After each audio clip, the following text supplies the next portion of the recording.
வணக்கம் ஷர்மிளா. ஒகேனக்கல் காவிரி ஆற்றில் நீர்வரத்து மீண்டும் அதிகரித்து தற்போது வினாடிக்கு 8500 கன அடியாக உயர்ந்திருக்கிறது. இதனால மீண்டும் பரிசல் செல்வதற்கு, சுற்றுலா பயணிகள் பரிசல் செல்வதற்கு தடை விதிக்கப்பட்டுள்ளது. குறிப்பாக கர்நாடக அணைகளில் இருந்து வெளியேற்றப்படக்கூடிய உபரி நீரால் ஒகேனக்கல் காவிரி ஆற்றிற்கு நீர்வரத்து தொடர்ந்து வந்து கொண்டிருக்கின்றன.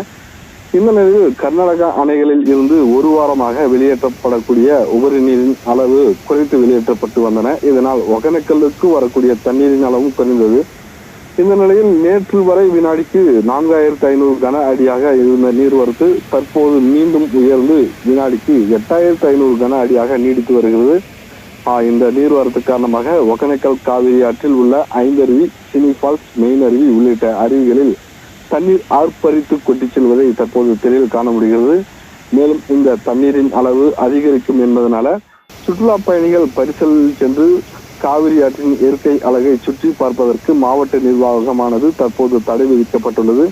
அருவி மற்றும் ஆற்று பகுதிகளில் குளிப்பதற்கு தொடர்ந்து அனுமதி வழங்கப்பட்டுள்ளன. மேலும் இந்த நீர்வரத்து அதிகரிப்பதும் குறைவதும் கர்நாடக அணைகளில் இருந்து வெளியேற்றப்படக்கூடிய உபரி அளவை பொறுத்தே உள்ளது. குறிப்பாக இன்று ஞாயிற்றுக்கிழமை விடுமுறை தினம் என்பதால் ஏராளமான சுற்றுலா பயணிகள் காலை முதலிலே வருகை புரிவார்கள். இந்த நிலையில் தற்போது சுற்றுலா பயணிகளுக்கு பரிசலில் செல்வதற்கு தடை விதிக்கப்பட்ட நிலையில பரிசலில் செல்ல முடியாமல் திரும்பி ஏமாற்றத்துடன் திரும்பி செல்கின்றனர் சுற்றுலா பயணிகள். ஷர்மிளா.